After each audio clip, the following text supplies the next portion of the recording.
Hello, everybody. It's No, so not nice to building. see We're all of already you over. out Like, here. This is wonderful. What an amazing group of people you all are, all these beautiful faces.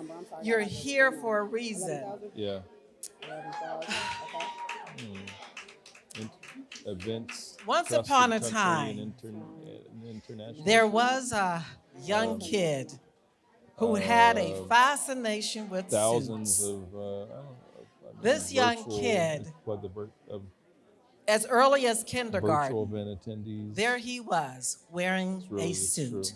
When it Um, time for photos, yeah. everyone else dressed as they did, but this young kid, he wanted that suit because he was most comfortable in the suit.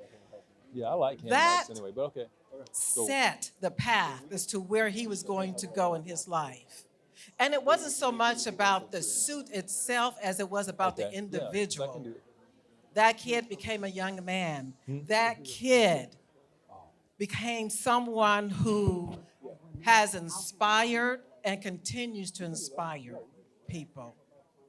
Because that suit represented how he would present himself to the world, how he would present himself to others, how he would be an individual. He had something to share, something that people wanted. He inspired people. He has inspired all of you. That young kid is my son. I am so proud of him. His dad and I'm sorry his dad wasn't able to be here tonight, but we are so proud of the man that he has become. We are so proud of how he has been inspired by others. All of you inspire him. You inspire him. By him being inspired by you, then he also inspire all of you. So, I would like to introduce to you our one and only son, Mr. Ronell Swahili Richards. I feel the master. Fat boy Dilla. Y'all ready? They ready? Well, come on. Ladies and gentlemen, welcome award-winning entrepreneur, sales influencer and leader, father, son, and author, the man of the hour, Ronell Richards.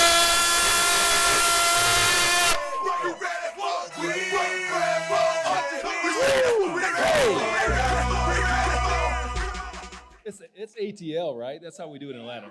No on this mic? But I like the mic. Okay. So I've got the lab on. Thank you all for being here. How's this been thus far?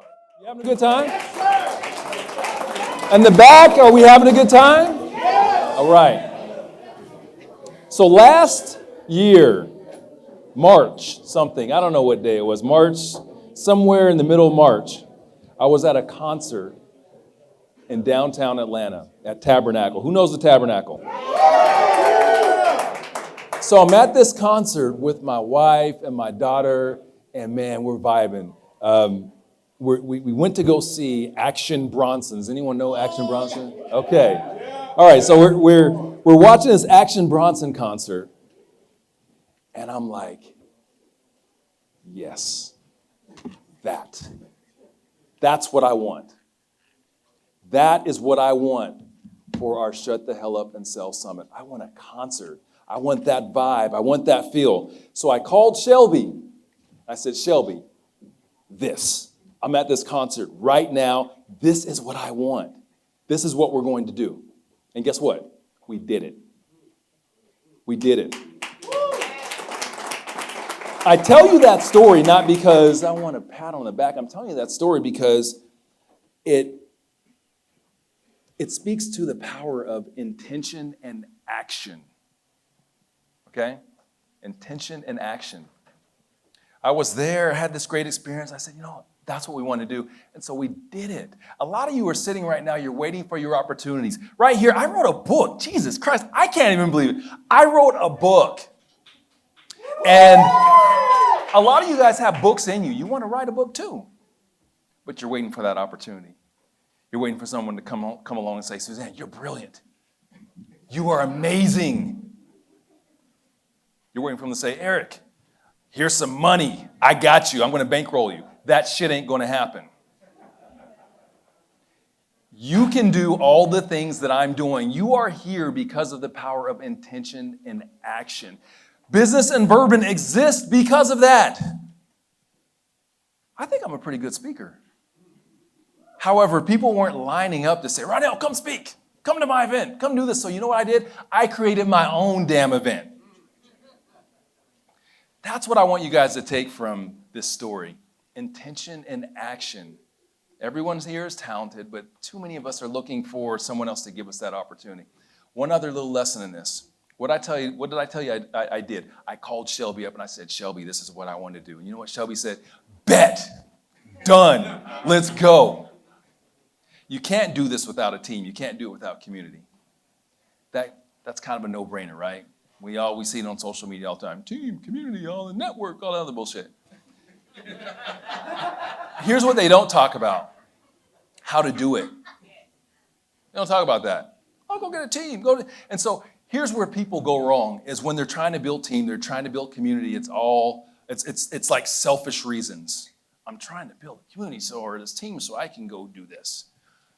The reason why Shelby, which by the way, let's clap it out for Shelby.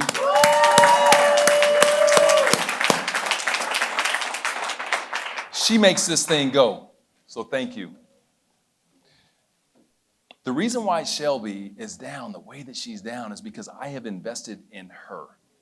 The people that are on my team, I have put energy into for years. They're ready to go because, well, hey, I have selflessly given to them in mentorship, coaching, all without any expectation of return. And those of you that are in that group, you know that is true. That's how you do it. That's how you build a community. That's how you build a network. That's how you get people that are ready to ride for you and help you create shit like this. This is crazy. Yo, this is a concert. This is a trip. Anyway, that's how you do it. That's what I want you guys to take from that story. The power of intention and action and how you actually build community.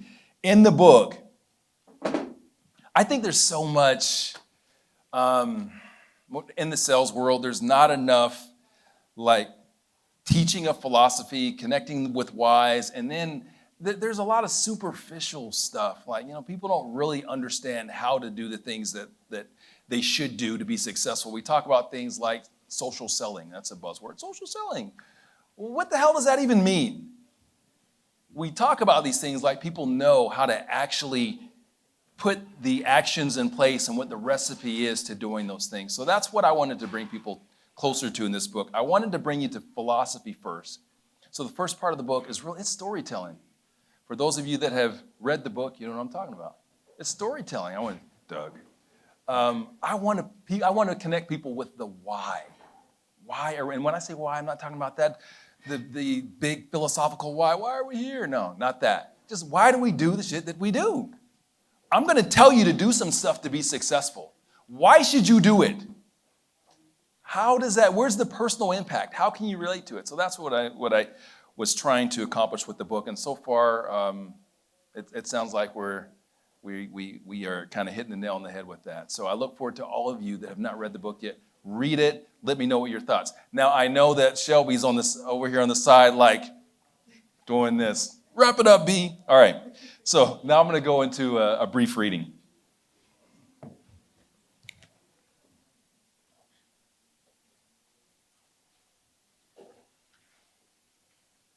I want to start someplace where people, probably one of the most overlooked parts of a book, the dedication. Who reads the dedication? Nobody reads the damn dedication. Stop it. Peggy's like, oh, no, you don't, Peggy. All right. Well, I am going to read the dedication of this book because it will further kind of set the table for you guys really understanding me, and which will better help you to understand the rest of the book and kind of where this stuff comes from. So, here we go. This book is dedicated to those that came before me. We are all vessels of the collective intelligence and experience of our ancestors. I can't acknowledge the present without starting with the past. This book is dedicated to those that sacrificed and survived, those who lack the platform or opportunity to share their gifts with the world. Their perseverance, their sacrifices were not in vain. They created the opportunity for me to live a life beyond their wildest dreams. I thank them. I speak for them, and I represent them. I also want to dedicate this book to my parents, Al and Sherry, for being my first and most lasting inspiration. Their courage, commitment, and ingenuity set a blueprint I will follow to the end of my days. My wife, Melanie, who I have been fortunate to share this fantastic journey called life. Our 2 children, Langston and Alana, for all the joy they have brought me. There's nothing I can or will ever do that will fill me with more pride or joy than just being your dad. My siblings, Tasha and Jamel, for your support and inspiring me to want to be a brother you can be proud of. Lastly, this book is dedicated to all of you that have played a role in my education and journey in life. Some were small, some were major, but all of you matter, and I thank you from the sincerest part of my heart. It's dedication. Let's top it out for you guys. You're part of that story. Okay. We are going to read The Gold Watch. Who's read The Gold Watch? Yeah, okay. I don't know if that was a real yeah. I feel like a comic now, like, oh, yeah, okay. At least I don't have any hecklers, except Rob, that guy. Keep your word. What's your favorite chapters? Those of you that have read the book, favorite chapters, you said keep your word.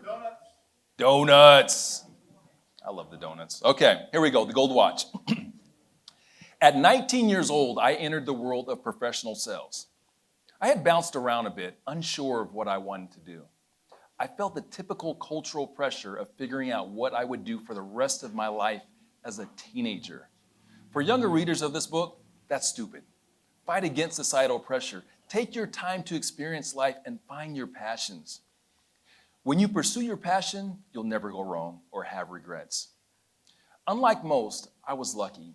I had grown up in business and sales. I learned at a young age that I was pretty good at communication and made people feel something more positive.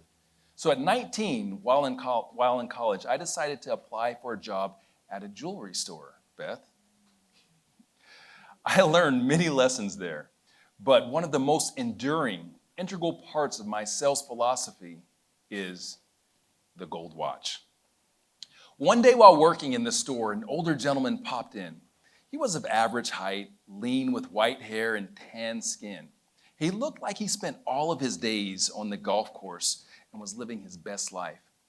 He looked every bit the example of retirement success. He walked up to the register, pulled off his 18-karat gold Rolex Submariner, and popped it on the counter. It was beautiful, and I was a bit intimidated. That wasn't the type of watch I see every day. He said, "Young man, my watch needs the movement clean." For those unfamiliar, the movement is simply the mechanism inside the watch that keeps it functioning properly. Yeah. It's quite commonplace to have movements cleaned for upkeep. It's like getting your car engine tuned up. Nervously, I took his information and prepared his watch to be sent out to our watchmaker for cleaning. Once I completed the ticket, I handed it to the gentleman and told him the exact day and time his watch would be ready for pickup. He thanked me and left the store. 2 days later, the gentleman returned to the store on schedule. I remember his presence was one of casual confidence. He carried himself like someone who had seen a lot of success, wasn't intimidated by others, and was comfortable with himself. He walked up to the counter and said, "Remember me?" My response, "Absolutely, sir. You don't soon forget someone like him." I reached my hand into the drawer where all the repairs were stored once they returned from the watchmaker. I fumbled through the envelopes where they were all in alphabetical order. First pass through, I don't see it. Then, surely my mistake. I know it's in here. I go back through again, but no dice. Now I'm nervous. I'm starting to sweat a bit. Have we lost a watch the cost of a mid-sized sedan? Nervously, I asked the man for a moment as I called our watchmaker. I said, "Hey, Andre, it's Ronell over at Morgan's store number 5. What's going on, Ronell? How can I help you?" I gave Andre the ticket number and asked if he knew what had happened to this watch, as the customer was there to pick it up, and I couldn't find it. Andre casually says, Yeah, it's not ready. It'll be in tomorrow. I hung up the phone, annoyed and a little scared. I approached the customer with as much fake courage as I could muster and said, "Sir, the watchmaker said he got behind and your watch will be in tomorrow." What came next has never left me and has been a guiding principle in my sales career. Every business I have ever founded or been involved with was impacted by this one moment. He said, "Young man, I want to give you some advice. Always keep your word." That was it. He wasn't angry. He didn't make a scene. He was probably a bit annoyed as he'd had to change his tea time tomorrow. Little did he know that short sentence and lessons were more valuable than every sales class they taught me at my university. You, the seller, are the company, product, or service to the customer. You represent those things. It wasn't my fault that the watchmaker didn't have his watch ready, but it didn't matter. It was my responsibility. I was accountable to my customer. I'm the one who handed him the ticket and told him when the watch would be ready, no one else. Learning that was a game changer for me because it forced me to realize that I am not just a part of the process. I am the most important part of the process. I am the customer advocate. This changes the way you approach every aspect of your business. You take accountability and build stronger relationships with your internal and external customers. Many sellers I've worked with in corporate environments make the sale and move to the next one. It's actually encouraged by their companies. They make all the promises to the customer and then step away and let someone else be accountable for delivering on those promises. Just like my gold watch customer, your customers will always see you as the responsible party. You made the promises and you deliver the solutions. Therefore, if things don't turn out as you've promised, you're the responsible party, even if it's someone else's fault. Does this mean you need to do everyone's job? No, but it does mean that you can't ever lose touch with your customers. You need to be their advocate and sometimes the fall guy because customers don't care about your excuses. Those are your problems and not theirs. As for 19-year-old Ronell, the jewelry salesman, here's what I would have told him to do in that moment. Start by taking accountability for the situation. The customer doesn't care about the watchmaker. Hold the watchmaker accountable and offer a solution to the client. Let them know you're advocating for him and on his team. Then do whatever it takes to deliver. If that means delivering his watch to him on the golf course, that's what you do. I never saw that man again after that day. I wasn't there when he finally picked up his watch. He was clearly a high net worth individual. If I had taken the approach future items, maybe he would have referred me to his golf buddies. Maybe he would have sent his grandson in to buy his engagement ring. So many possibilities were unrealized. Thank goodness I learned the lesson. I can say first, back up. Thank goodness I learned that lesson, and I can say firsthand it's paid dividends. In some way, the initial loss has paved the way for millions gained. Thank you, Mr. Goldwatch.